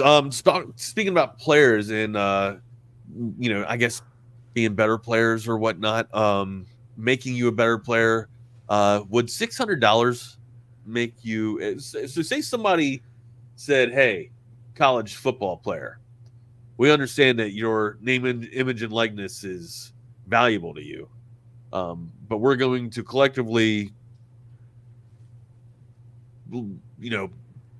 opt in for collectively $2 billion. If you want to break this down, is what this deal is worth. I'm talking about the college football video game, college football 2024 with EA Sports. Collectively, it's a $2 billion deal to have all athletes that want to opt in for this. And what I'm referring to is about 3 days ago, college or EA, gave students and athletes in college football the opportunity to opt in for a NIL deal of $600 and a copy, which is a copy of college football, which is a digital or value physical of up to $70, if you want to say that. So arguably about $675 in terms of NIL deals per athlete, right? Yeah. They had 3 days ago. I don't know what the actual breakdown was or timeline was when they had to submit their roster or submit their obligation or their agreement to say they wanted to be a part of it or not. But that's gone and passed. And I'd love to tell you if there was anybody that actually opted out of it. But if I'm college football or if I'm EA and I come to you and say, hey, college football athlete, would you want $600 or $675 and for your name to be in one of the arguably, potentially the greatest football game to ever reemerge on our digital frontier? Would you be in for that? Would you opt in for that, or would you say, no, I'm going to set this one out? You can use a generic picture of me and fullback or running back 21. I mean, if there's any other way to profit off of that, I mean, I would say no, but I don't think there is. So I guess you kind of have to take the money, right? That was my point. And I was to my question. I guess you got to give people the opportunity to opt out of something, but how is it a win-win for you? And if you're a college football athlete, don't you want your name to be in in the video game, regardless of if you're only getting, $600 or $675 of value or not? Wouldn't it would be good for your brand regardless? Would it not? It would add to more sponsors, I would think. I guess the one thing it always goes back to, though, is Ed O'Bannon. So it's the whole reason we even got into this is because the whole reason we can't play college football anymore is because of Ed O'Bannon. But he had a great point, though. It's if they're making tons and tons, I mean, not just millions but billions of dollars, I mean, man, that's where it comes tough, because it's normally I say just take the money, but it's all I gotta see how much money they're making off of this game. Don't be greedy. It's all about greedy. I mean, that's the only reason why this game is coming back. They were fine by keeping it on the shelf and from true college football fans for all these years, right? No problem there.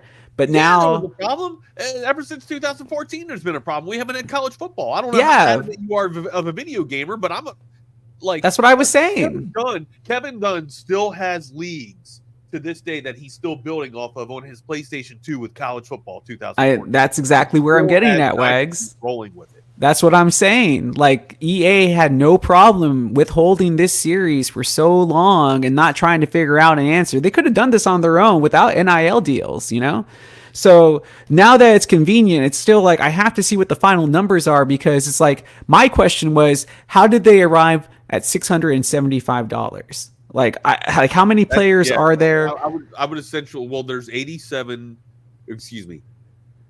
83. I don't have this number down. I should have pulled up the damn article. But it's just I understand where it comes from a company's perspective. It's look, it's like a settlement in a lawsuit. Value for every athlete of 134 schools. Yeah, and they're paying them evenly, even though it's it's an even, regardless of how much you pull in, whether you're Quinn Ewers or Cameron Williams or Caleb Williams, rather, and regardless of what your name brand is, you're all getting the same amount of money. Yeah, which is I understand that that's respectable in a moral sense, where it's everybody's treated equal because they're all part of the game. But we all know that's not the actual case and how real life works, So I'm just kind of capitalism big for a reason, you know what I mean? Yeah, do you get a per diem? DJ, we have all been trying to get KD to graduate and go to a new system and go to a next gen console. He's just an old school type of dude. You guys know this. I even think if you would give him a PlayStation 5, he'd be like, no, I'm good. I'm good. I mean, if you guys want to give me a PlayStation 5, I won't say no. Just saying. No, I got you there, Smash. But KD'd probably be like, you know what? I really appreciate this, and you're a saint for getting me this. But I've been working so hard on this season from 2014 on my PlayStation 2. I don't know if I'd actually appreciate this PlayStation 5. And I say that tongue in cheek. I do. I say that tongue in cheek. But he's got so much skin and time invested into that. If it could carry over, if you could skip it from like going from the PlayStation 3 to the PlayStation 4 over to the PlayStation 5 and carry your dynasty that way, I just don't think that's possible. Man, I think that would be the fucking memory card system, dude. That's like he's still in the memory cards. Wow. Instead of like the cloud system, like he's or internal storage, he's still in the memory card system. Jeez, I mean, there is something to say to have physical media. I will grant it that nowadays.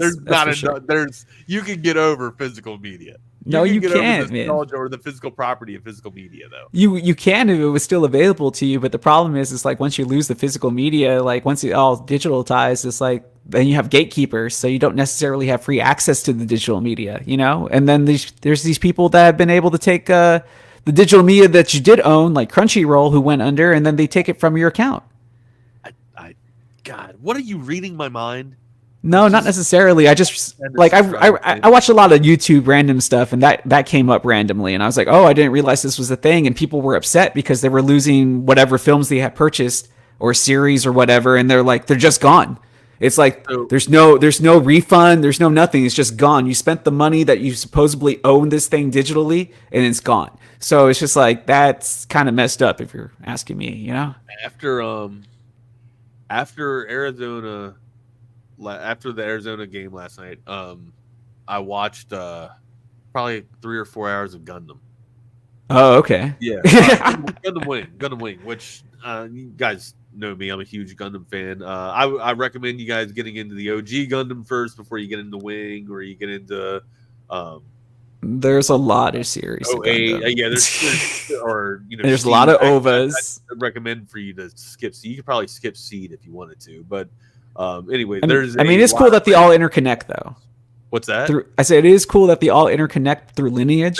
They do. But it's like there's movies and stuff too that are like one-offs, so it can get confusing because the universe is so expansive. But it all like you won't understand about Gundam Wing unless you know about Gundam. Like you have to see the original. You got to get your baseline first of Mobile Suit Gundam, which is like don't sleep on it just because it was late 70s and early 80s. Like the shit still hits. It smacks. I mean, you're talking about, interstellar or I guess globalization back at that time, right? And you're also talking about, war crimes and there's romance in it. Just because it, Gundam, isn't that like a cartoon or anime? Dude, it hits. It smacks. And this nerd loves it. So, anyways, I enjoyed it. So, yeah, I was for about 4 hours of Gundam last night. Just, just spacing out watching it.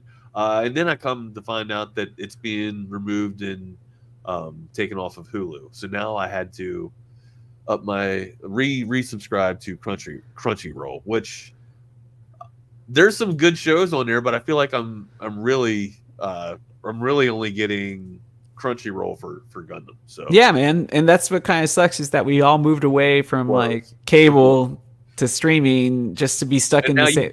Now you can't find those anime shows on cable anymore. Yeah, and it's just like, okay, you're gonna pay for it, but now it's like everything I pay for is just the same as just having cable. I get it, like I get to see it when I see it, but it's still limited. It's like you don't get everything you want. Or paying for instantaneous viewing.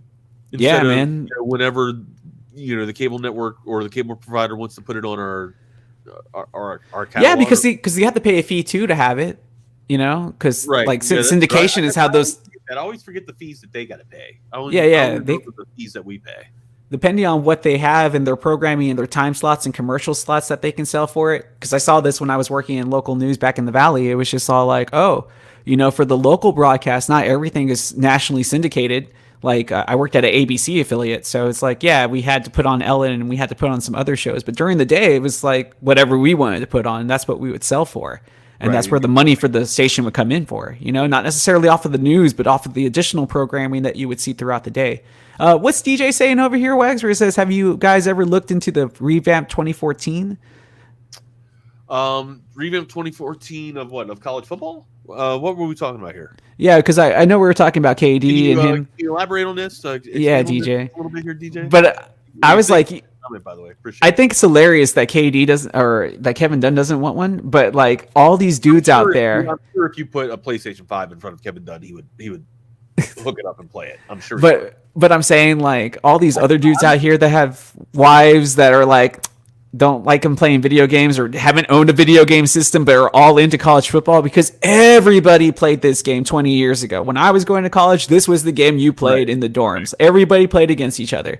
And this is a series that had been like that until the very end. So I'm like, you got all these dudes in their 40s and 50s trying to convince their wives to let them spend an extra $600 to buy this gaming system just for one game, just like how you got Crunchyroll. People are going to be spending money just to get NCAA football. It's crazy, man. So I had to acquiesce too. Talking about picking up new things and picking up new sports, and it's just to stay like mobile and kind of stay healthy or whatnot. My wife and I used to play tennis a good bit. And it wasn't like not competitively. We just used to hit stay in shape. Yeah, just stay in shape. Well, I mean, it's getting a little older.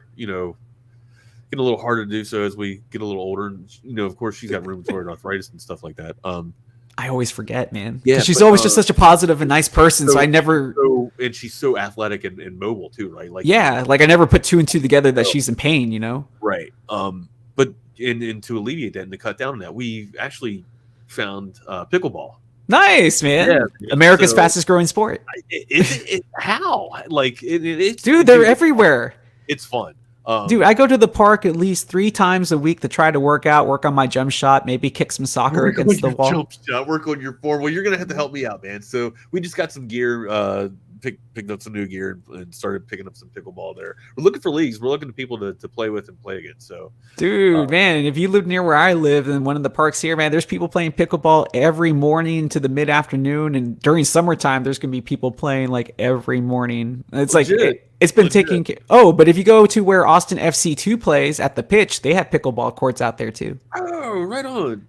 So you can go see the game, play pickleball, and have a bite and get to drink out there. So yeah, we've just been looking for like little, other little things to do besides hike and stuff like that, and go on bike rides and which remind me of that. Usually, if I get something cool or nerdy or geeked out, it's because I got it, with retaliation or kind of to return the favor, I usually got to go and acquiesce and do something that's kind of out of my comfort level, or it gets me up off the couch out of the audiovisual pad that audiovisual consultation set up for me, essentially, like this kingdom. It's like even yesterday, like McKay tried to drag me out. Tom tried to drag me out and get me to the damn dish for Cal Poly, for baseball, Cal Poly, and he's like, "I'm coming to pick you up, damn." And I'm like, "No, I'm not. I've got a busy morning. We got a whole bunch of shit going on. I just want to sit my ass on the damn couch and watch this, sports mecca in this kingdom that you set up for me, Tom." So there's a reason why you had it built, Exactly. No, he's a great guy. I'm sorry I actually, stood him up or whatnot. So Tom, if you're watching the show or listening to the show, I love you, buddy. My lazy ass just didn't want to get up off the couch, man. But I enjoyed it.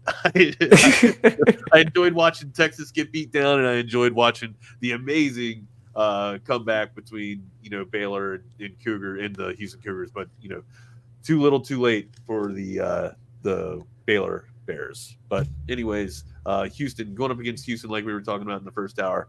One hell of a team, man. Arizona, and Houston are going to be probably 2 of my picks to get to the Final Four, regardless of where they end up in Lenardi's bracket or whatnot. But I don't know, my guy. As the season starts to wind down, man, I'm starting to get a really good idea of what Texas is going to do, and it's not much. I don't know, man. You really just want to make sure that they make the tournament, because I mean, right now you're looking at it. Kansas State was able to beat BYU yesterday. Like this smash at this given time, like you can't have games from Dessou and Naismith like they had yesterday. And Naismith, he's got to snap out of it, man. It's been 3 weeks, at least 3 weeks. I get it. Shooters are going to go into focus, but he's got to see the ball. You got to get him some little bunnies or at least something to get his mind rolling again, right? Yeah, sorry, man. I'm just like, there's this one dog that lives in my apartment complex that just barks all the time. You can't hear him? I hear it. And I'm just like, man. I was like, every day the bane of my existence. And it's not until those people moved in. Other than that, it used to be pretty sweet. And I don't mind dogs. Have you seen the dog? Yeah, because it's always outside on the porch. Is it a good-looking dog? It's a big. It's like a big attack dog, man. Like, is it neglected? Is that why? I think so, man, because it just hangs out there all the time. You know, I don't know. Why don't you say, hey, man, can I adopt your dog? At least I'll pay attention to it. Your dog won't bark, then you'll have Bianca. We'll have a Bianca cam, or you'll have a Smash This Dog cam or something. No, man, I'm afraid it would be like that episode of Family Guy where they got that over aggressive dog or whatever, and it just destroys everything. It's just like we have to get rid of it. And then it comes back and finds you, and it's just like, no, man, dude. First off, McFarlane. I can't afford a dog, anyways. McFarlane's a genius. Regardless, dude, Ted's actually pretty good. That Ted series, it's pretty funny. I haven't tuned into that yet. I need to check that one out. I haven't seen Ted 1 or Ted 2, so it's surprisingly good. My son loves it. My mother-in-law, before she passed, she read about it, or she absolutely loved it too. But I was again, like you, it's something that a grandma can watch, and still crack up, and it's still got its raunchiness. It's got to be somewhat entertaining, right? Oh man, every time, I always hold my grandmother. She's still with us, still right now, in high regard. And she's a very, she's a very Catholic lady, very proper, right? But every now and again, I've maybe caught her, laugh at something that I deem like, oh, grandma laughed at that. That was a little racy. Okay, yeah, and it's always good to see. You're allowed to laugh with the sinners as long as you cry with the saints. You can still laugh with the sinners. Yeah, man. Yeah, I'll take. Enzo comes on in the 22nd minute, the 23rd minute of extra time here. Yeah, you're in the 100 and. This is going on for a while here in this league championship between Chelsea and Liverpool. But while we're watching this, let's hear from our sponsors and friends over at Covert BK. Hi, I'm Dan Covert with my wife Hayden. Welcome to Covert BK. Our newest location in the gorgeous Hill Country includes Buick, GMC, Cadillac, Chrysler, Dodge, Jeep, and Ram, and hundreds of pre-owned and certified vehicles for you to choose from. We have 3 service departments that are ready to take care of your car, truck, or SUV with 86 service bays to accommodate any repair and get you in and out quickly. Come visit us today to select the vehicle you've been dreaming about. Covert, born and raised in Austin. Ooh. Had to throw the sweatshirt on, man. It's getting cold in here now. Oh yeah, it's gonna not be like that outside. So I got 2 PCs in here. I got my work PC and I got my actual PC. So it gets a little steamy and hot up in this room. So we got to keep the air basically down to like 65 all the time. I love good cool days where I can just open up the window and just let kind of like old man winter, blow this damn hot air out of the room here, man. But today will not be that day. I mean, you see all the electronics in here. I know. The 2 TVs, the multiple arcades. Yeah. It gets pretty hot in here, man. Dude, during the summer, yeah. And it's just all like, it doesn't matter how cool you keep it during the summer. It's just going to be warm in your house regardless, And it's in the top corner of a room where heat usually just kind of finds itself where it's a vacuum and stuff. What do you got going on the rest of the day, man? Dude, that's a great question. Well, I got a work party I have to go to. Like, they canceled our Christmas party. Like mandatory fun?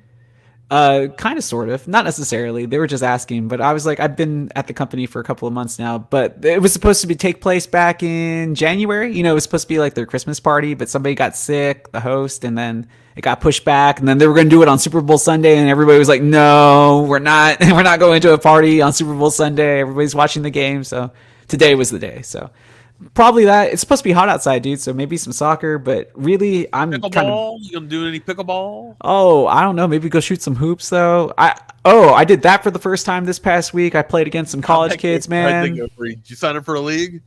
No. I was just after calling the game, and the SID wanted to go shoot, and then we saw one of the student coaches for the basketball team. He's like a tall kid. He's like 6'4", and then there was another dude in the gym shooting. So it was like, okay, let's run this game 2-on-2. And you're thinking in the back of your head, like you said earlier, it's like, I still got this. Like, I was practicing, my shot been going down.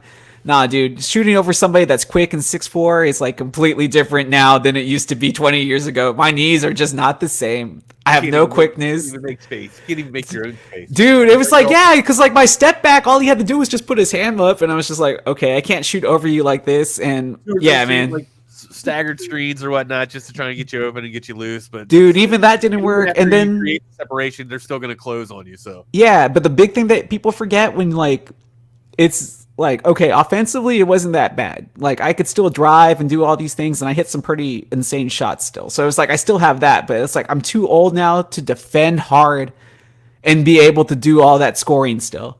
Like in a 2-on-2 game, you don't get there's nowhere to hide. Like you have to move. And now that everybody switches and stuff, like playing against modern kids, it's so different. It's so weird. It's like, oh, they played the game way different. Not a lot of drives, but a lot of back downs, a lot of like little fakes, little crossovers, trying to shimmy you out of. Pick up soccer? Yeah. Do you?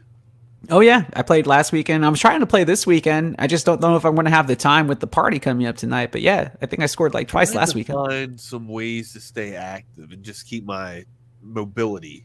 Bro, I mean, like we just talked about pickleball. You know, my wife and I playing pickleball or whatnot. But I want to get into a soccer league, man. Well, I was going to say you're in the perfect situation. Like started up, and of course, we talked in the first hour. We talked about Austin FC losing their not the inaugural game, but it is the inaugural match of the season. For sure. But they hosted Minnesota and fell short, 2-1. Of course, WC didn't play. We got news of that probably what Smash was talking about maybe 2-3 hours before. Yeah, just before kick. So, without your engine going into that, without not just the best player on your team, but one of the best players in the league, that it's going to be a tough hill to climb. And it sure was going up against Minnesota or having Minnesota come into the Q2. No matter how raucous and electrifying that atmosphere can get, it just wasn't enough for Minnesota yesterday. Well, dude, I was going to say, man, you're in the perfect age now to pick up play because, I mean, with the over 40 leagues, that makes it way easier to be even, 43 next week, baby. 43. I still can't believe that, man. I still can't believe that. You got that Bono thing going on with the glasses today, Hey, thank you. I appreciate that. I was calling it like some Jimmy Neutron is what Reed hit me with the other day. Jimmy Neutron, man. That crushed me. That crushed my spirit. Reed's a savage, bro. Right, Reed's a savage. Mostly because I had my hair like spiked up a little, like in the middle. Yeah, I can see it though. Mohawk, right? What's fucking Jimmy Neutron? Are you gonna hit me with that for real, dude? Dude, your kid's a savage, bro. Of course. You know who Savage is? Virgil van Dijk. Did he just score? Yeah, he just got it. Oh, okay. ESPN hasn't updated yet, so I'm just like, oh man, right against the clock. I thought this game was going to go into penalties. I told you earlier. 118th minute. In the 118th minute. Dang. And this one's not getting called back, huh? No, this is good. Not even close, man. Well, so much for that. It's just more disappointment to an already disappointing season. For you. Just more mediocrity, man. Pochettino. I like Pochettino too, man. That's I like him too, but I just don't think it's. I just don't think it's working right now. And you know what? Hey, look, I've always been a strong proponent of this. Like I've always subscribed to the ideology of not making a knee-jerk reaction and removing your manager after 2 seasons. Let him get some play in there. Let him get his guys in there, because if you continue to keep making knee-jerk reactions and pulling your managers out, you're just going to have regression, okay? Because each manager that comes in there, they're going to want to make roster turnover and personnel moves to get their guys or get guys in there that's going to be best fits for their system, right? And each time you keep switching a manager out, your system changes. So you got to allow your club to have continuity, and you got to allow your club to have flow. And by doing that, you got to keep Pochettino in there. I know we joked about it and talked about having Mourinho in there. And dude, honestly, okay, if he's available, you should take him. If he is the guy, if he says, "Hey, I got interested in coaching the Blues again," I'm listening to that. I am entertaining that conversation. And then that's the only guy that I reorchestrate this thing for, because he can beat Pep. He can beat Pep, man. And look, the guy's an asshole, and his style of play is boring. But it works. He's very pretentious, but the dude can beat Pep, and he's the special one for a reason, man. Yep. He's like the last great manager that's taken a team that's not supposed to win Champions League. Got the hardware, man. Like Pep wins leagues, but Jose wins cups. Yeah, well, I mean, we just won Champions League last year. I don't know if we can win it again this year, but I'm hoping. I mean, everybody's kind of in the same boat. Not everybody's 100%. It should be a really good finish, and that's where I'm hoping to be making my money on when it comes down to laying down the the currency on the line. It's Champions League, as we'll see it Speaking again on Tuesday and Wednesday. Speaking about people making money, do you see where Eric Bieniemy's headed? Yeah, unfortunately, UCLA. Yeah, I say unfortunately because it's just like nobody wants to give this guy a head coaching job still. Like, I get it. Nobody wants to give Bill Belichick or yeah, but a head coach job either. No, I get yeah, it. but Bieniemy's won Super Bowls as part of his staff here I'm recently. I'm with you. And you would think that going to the college landscape is kind of regression, right? It's a step back. Yeah, no, it definitely is because it's just all like a dominant program. You're not going to Alabama. You're not going to Texas. You're going to UCLA.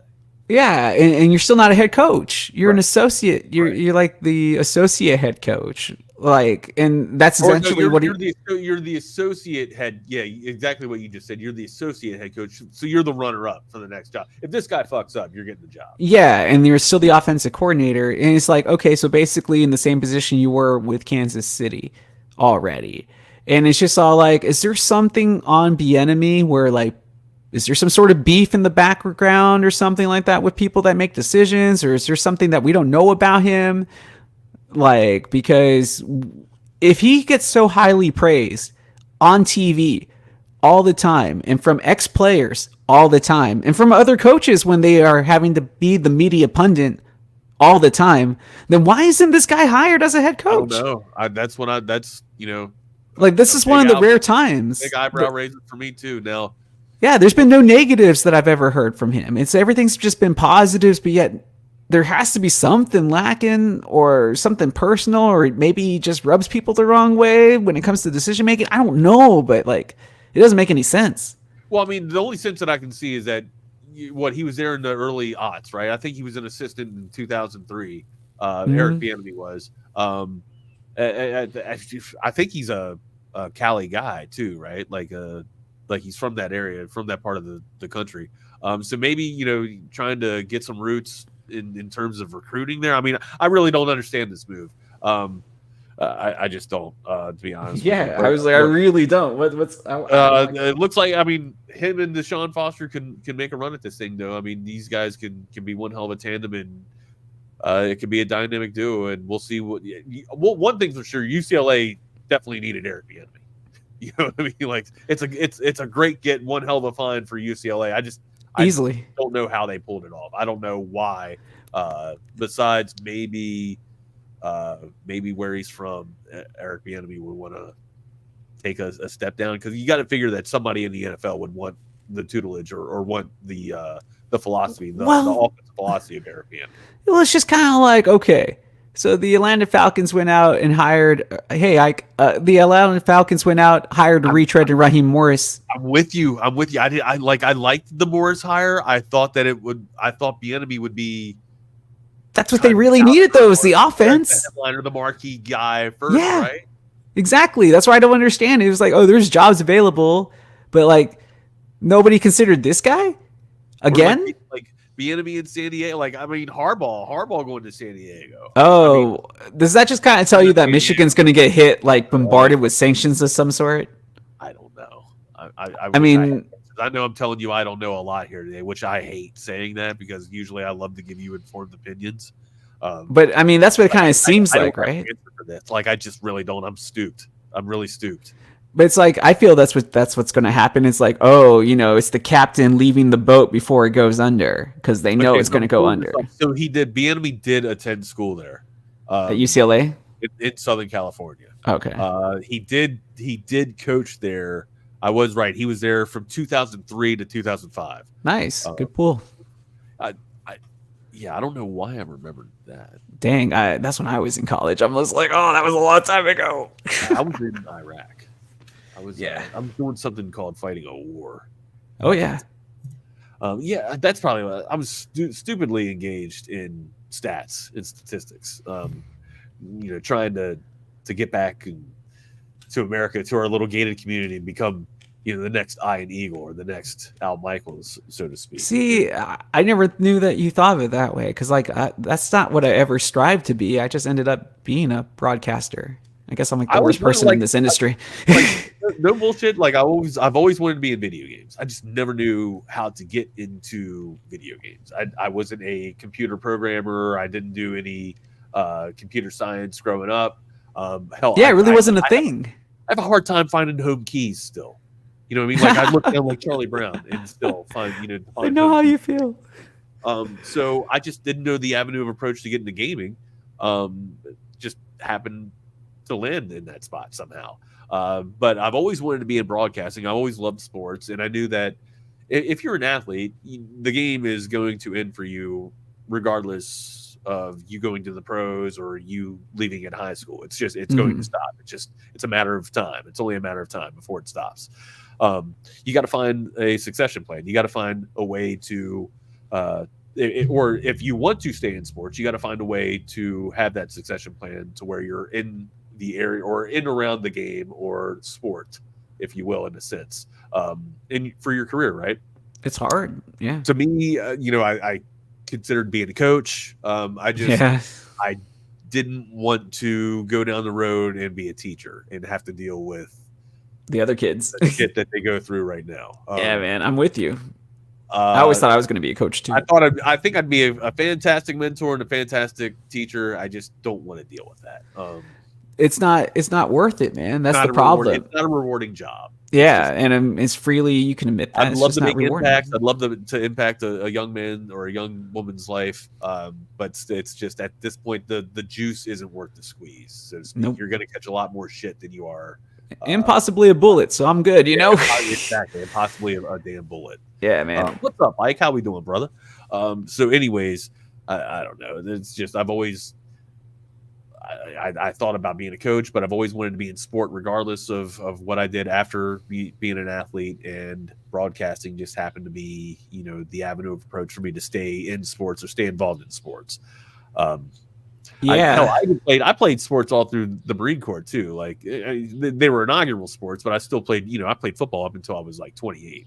Dang. Yeah, like I don't have a wrecked body like an NFL pro or anything like that. No, but still, I mean, like, up. You got the knees. You hear me when I walk, or like you hear me walk. You know what I mean? Yeah, man. It's like it's Wagner. When I enter the house, you just hear every damn bone in my body. Well, there's no cartilage in those knees left, bro. Yeah, I have no cartilage in either knee, so we're gonna have to get you one of those little chairs with the hydraulic system that will take you up and down the stairs, man. I refuse.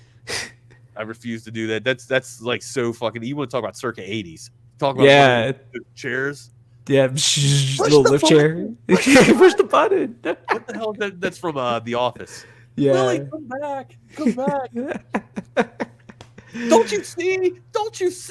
You guys don't have any idea what I'm talking about. Go watch The Office. I'm referencing The Office right now. I will take it back. I say I didn't have any wants to be a broadcaster. The one thing I did want to be was a Sports Center anchor, because that was the heyday of the Sports Center anchor. Who's your favorite anchor growing up? Oh, Stuart Scott. Stuart Scott, the same. Yeah. I mean, no, I take that. Like I love Stu, but I mean Scott, SCP's always been my guy. It was Stuart Scott, and then it was because of the Maryland connection, I guess. Yeah, and I can see that, because I've always had a fondness for the duel of Keith Overman and for Dan Patrick, because they were the OGs. And then I always had a crush on Linda Cohn as a kid, because she was just like, oh, the smart, like, good looking, like, oh, knowledgeable about sports chick, So always liked Linda Cohn. And I think Stan Verrett does a good job right now. Yeah, it was SVP and Stu for me, and then Verrett. Oh, and what's his name? What was his name? Is Neil Patrick? What was his name? The guy with the glasses? Dan Patrick. Not Dan Patrick. His name was. He just left the company. Are you an Oberman fan? I am, but I mean he's out there now, man. Oh well, yeah. Now he doesn't talk about sports. That's different. But I mean, as a Sports Center anchor. As a Sports Center anchor, I really enjoyed him, like how his style. But no, what about? I like Kenny Mayne. I thought Kenny Mayne was fantastic. Oh yeah, I liked Kenny Mayne, his style. But who was the guy? Neil Everett, yeah, from Hawaii. Neil Everett from Hawaii. Yeah, I was like, oh, he was pretty good. I thought he was underrated. And then Rich Eisen had his heyday on Sports Center back in the day. Oh, Stan Buchacross. Yeah, thank you. That's what I was thinking about. Ike Buchacross. Yeah, I was like, I liked that whole thing. I don't you remember when ESPN2 was like a huge deal? And it was just like, oh, like 2 sports shows now, not just one, but 2. I remember when Classics came out. I was just like, oh my god, I get to watch Joe Smith in X3. See, I want to do a series. Here we go. I want to do a series like those brothers had right now. If you're into Big Ten basketball, what was the name of those brothers that had that show where it was like Mystery Science 3000, but they watched sports highlights instead? They're Canadian. I can't remember their name. They're like twins. They wear glasses. They had beards. The Proclaimers. No, that's a band. I'm thinking about this show on ESPN Classic. I would walk 500 miles, and I would walk 500 more. It's still the Proclaimers there. I got the glasses of the Proclaimers. You do have that look going on this morning. Right,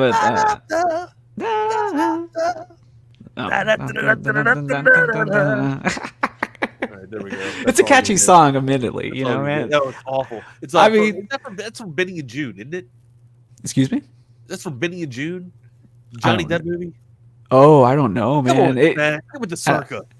I mean, honestly, dude, I'm like how you were watching Gundam last night. I went back into my nostalgia and I downloaded. The PlayStation Store has Castlevania, Rondo of Blood, and the what's the one for the PlayStation?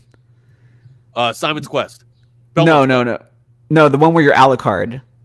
Oh shit, where you're Dracula's kid. That's like the first Metroidvania style Castlevania, where like you don't just go from right to left. You have to go. You're gonna make me. What's it called, man? I just downloaded it, but I was playing that last night, and I like. My cousin had a PlayStation. It's not Blood of Belmont. No, it's Alucard. I'll tell you right now, man. It's like I should be able to tell you this. I just was playing the game. How do I not know? I don't have it. I don't have it Smash. Anyway, you got me jazzed up and get me psyched up for video games here, dude. Are you kidding? Symphony of the Night. Symphony. Ooh. That's what I was playing because I watched my cousin play it when I was a teenager, but I wasn't playing it. You know, it was live Twitch back in the day. You hang out with your friends or your relatives or whatever. You see somebody else play the game, but you didn't get to play it. And Twitch back in the day. Yeah, so now, all Twitch is now is nothing but hot tubs. Yeah, it's all about Sims, looking for chicks in hot tubs or whatnot. Dude, it is kind of messed up though, man. Go to the porn. Go educate yourself. I mean, like, I get it. Like, we were just talking about, like, the first hour we talked about Cinemax in HBO, right? Yeah, and maybe it's the fact that. But it wasn't meant for kids. They don't have the information, or they don't have the knowledge to go to the hub. They only think, or also they're probably like 12-year-olds that don't want to have the history of going to the hub. They just, all right, they're on Twitch. So, anyways. Well, that's the thing, though, Wags. It's like, okay, so back in the day, it's like those shows that weren't meant for us, you had to really go through the work to find them. But with Twitch, it's all like, you already know it's like a teenage-built, like, system. Like, that's who's viewing these things. It's like young kids and teenagers, and it's just like, oh, that's what they're taking advantage of. And that's what's kind of like, that's what's messed up, It's like, oh, you're on their platform. There is already a platform dedicated if you want to be this type of person that's selling yourself like that. Go to the pool, and there's also, they've even made a section or a category in just chatting, but they took a portion of just chatting out and put hot tub streams. I saw that. Are you serious? So instead of convoluting and getting your view stealers, as we like to call them, view stealers, out there trying to take away from somebody else's market where they're actually trying to get down and stream a game, stay in your lane. Please. It's just like, come on, man. It's like you don't have to bombard the kids with all that. I don't even stream anymore. Like it is pointless to stream. I don't I just don't have what you're looking for. Okay, like I just don't. Oh, how's play a video game? Like I get on there. I'll stream Apex, or I used to stream Apex. I remember. I'll play Apex. I'll play. You reached affiliation. Yeah. Oh no, I'm affiliated. And my brother-in-law is partnered. I was just thinking about him too because he's still doing. You're just unless you have people coming into your stream or into your channel and donating money or subscribing to you. Yeah, I was going to ask you. What is he wearing during his streams? He's now from being a suit. He used to do a gimmick to where he was a squirrel, right? Oh yeah, I remember. Where he's got like a digital animation to where he doesn't have to be on camera anymore and have to wear that hot suit. So now, he can. He can chill finally. Yeah, he can chill as hell, and people respond more to the animations in the avatars than they do to your. Dude, that's what I hate, man. Unless you're showing some skin. Because it's like the thing I see on that's the fabric of our society. Yeah, dude, it's like on X, it's just all like, oh, like there's some people that are putting out some good knowledge out there, but then it's like, oh, because it's a person, people don't want to follow it. But if it's like some random anonymous thing, everybody's cool with it. And it's just like, yo, bro, this is weird. I don't understand society. You don't want to give that tip of the hat to anybody. Yeah, I was just like, it's okay, man. It's so weird as a community. Yeah, dude, I don't get it. Really it's like, man, somebody did good. Just give them their flowers. Yeah, exactly. It's okay. Instead, we got a lot of pulling down to get to the top. Instead of carving out your own path to get to the. There's an avenue of approach to everywhere. You just got to find it. You can't be lazy. You got to go seek it out yourself. That's true. The shit that I hate the most. I hate the most when people try and tail. Not only do they coattail you, but they take your coattails and pull you back to get to the top. Like that's the horse shit. Oh yeah, today, bro. Especially in corporate 101. Oh man, I mean, you've been in the business long enough on both sides. You know how it is. It's just like, yeah, radio and TV, dude. TV is worse than radio. Yeah, dude. I never realized it was really like that until I got into the back rooms, and it's just like, oh, okay, so it wasn't about the work. It was just about the fact that somebody liked somebody else more, and that's the reason why, or somebody owed somebody a favor, and it's just like, wow, that's all it really comes down to. The body of work had nothing to do with it. It was just a simple decision that was already decided before you got there. Wasn't even substance related. It was just, was, hey, I like you a lot more than I like somebody else. So. And it was already well decided before you even knew. Right. And it's just like, wow. Building, before the decision was done and made before you even got in the building. Yeah. What's going on for the rest of the day? Dude, hoping so. No games today. Next Sunday I do, man. I was gonna give you a heads up about that, so probably can't piece the whole game, the whole show. I probably can hang out with you for the first hour, but I would have to take off here anyways. How about that? What? I didn't even want you here. Oh, okay. Well, I'm a little bummed. Well, because I wanted to hear about how Dune was going to be, because I know you're going to go watch Dune. Of course I want to. Remember my birthday. We need to celebrate.